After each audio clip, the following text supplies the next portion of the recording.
Oh, thank you very much for the honor and privilege to be, with you all.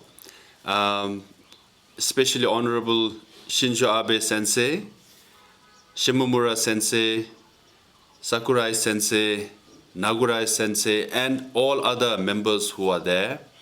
Because of Wuhan virus pandemic, I could not be there in person, but viewing you all the way from Dharamsala, I feel as though, I am there. In fact, I just came from America. I was in Washington, D.C. 3 days ago.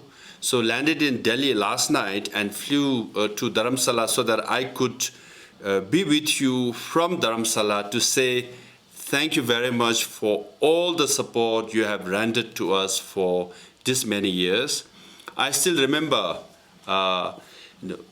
Shimomura Sensei and Sakurai Sensei came to Dharamsala under the direction of Shinzo Abe Sensei, and we had a very good meeting, and I was invited to visit Japan. And since then, I have been visiting regularly, and I'm so happy to learn that the membership of the Tibet Parliamentary Support Group has increased to 98 members. And as you know, both my wife and daughter, they don't like to join me anywhere except to Japan. So definitely, even after I finish my term, I will be visiting Japan, most likely with my family members, and I will take Sakurai Sensei's offer to go to a sushi restaurant. And, as Shinzo Abe Sensei said, that, we should work together. And I definitely promise that I will work together for the cause of Tibet. And this gathering is sending a right message, a profound message to the international community that Japan stands for democracy and human rights. And you are sending a message to 6 million Tibetans in Tibet who are suffering that, Japan stands for justice. Support for Tibet does not mean you are anti-China, but support for Tibetan means you are pro-justice, as eloquently put by His Holiness Dalai Lama.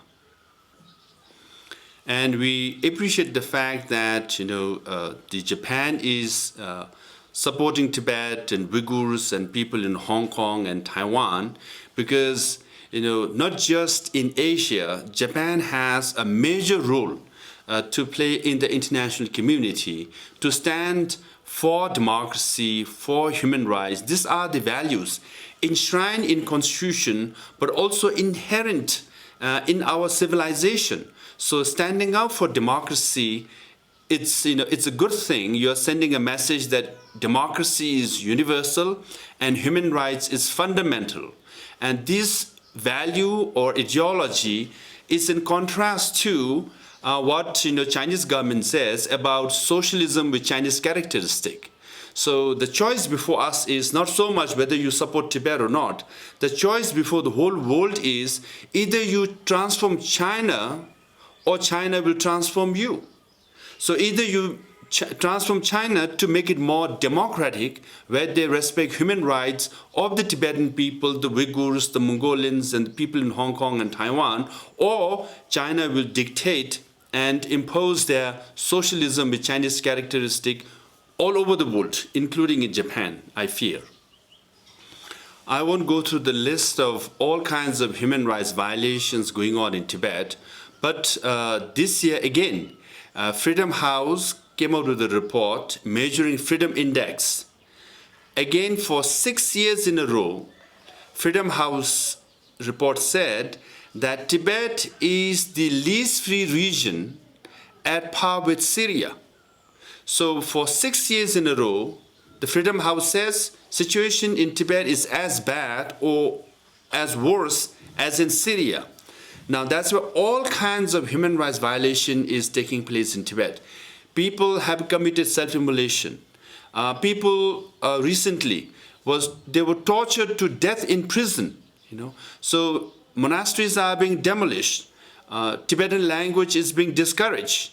And then more than 500,000 Tibetans were uprooted from nomadic and rural areas and put them in like labor camp-like situation where they are given like military like drill to, in the name of poverty elevation, they are actually assimilated into Chinese. So the Chinese government aim is to make Tibet into a Chinese province, Tibetan into Chinese. So this kind of assimilation drive is threatening the very foundation of Tibetan civilization and Tibetan identity. Now what we need is a coalition of democracy in Asia and around the world to challenge socialism with Chinese characteristic. So I do believe in what Shinzo Abe Sensei said about, open, free, secure, and prosperous Indo-Pacific region. This is very important. And here, Australia, Japan, and Indonesia and India, all the democratic countries in Asia should come together to protect, democratic system, defend and advocate human rights of the Tibetan people and other oppressed people all over Asia. So I do believe through this Indo-Pacific strategy, we should be able to stand up for justice of the Tibetan people and oppressed people all over the world. So with that, I was told I have only 15 minutes. I think I've, finished my time. But finally, I want to say I could see you all virtually. Next time, I'm looking forward to seeing you all in person and get back to a normal world after this Wuhan-originated pandemic, subside. And then we will continue the good fight, a non-violent one, a peaceful one, nonetheless a fight for democracy and human rights of humanity. Thank you.